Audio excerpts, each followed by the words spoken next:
shall head half an hour to sit down with you ladies. But how did you get Matt Smith? I mean, he's a national treasure over in the UK. I was so excited. I had met him. He did the lead in the musical of American Psycho.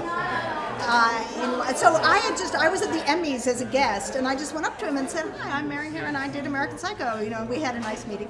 And then a few weeks later, I was in London, and I heard that he was kind of interested in coming in to read about Charlie, and that was like, that could be amazing. And he gave the most astounding audition I think I've ever been in the room for. It was so exciting, and he did a lot of improvising, and it was really unpredictable, and he was kind of working it out, and I just thought, working with him, this would be a Manson that would make sense of the story. Because if you don't have a Charlie who's truly charismatic, then the girls just look stupid. Right. There has to be some magnetism there. Otherwise, why did anybody? But he also found, which I think is great, which is also in the script, this quality of Charlie who's like a loser, who's like a failed rock star, right?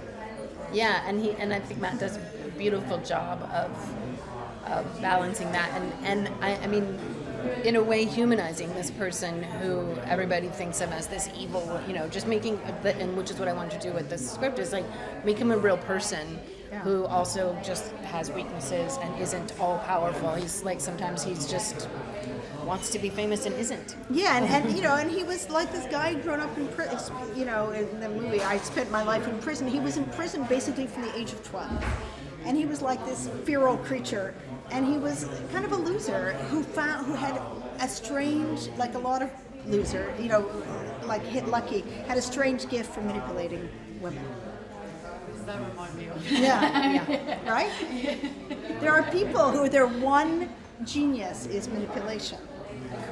Charisma, which is, the world is a tougher place because of it, sadly. But it's a really challenging role because, I'm sure you saw lots of people sort of do it cartoonishly instead of subtly, right? We saw dozens and dozens of people. Actually, for all the roles, in fact. It's one of those things, I feel like, when the right person comes in, then you can never think of anyone else in the role.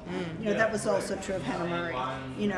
After Matt came in, no one else. After Hannah, no one else. Mary Ann, and so, they're just great actors, and it's so specifically right for their parts.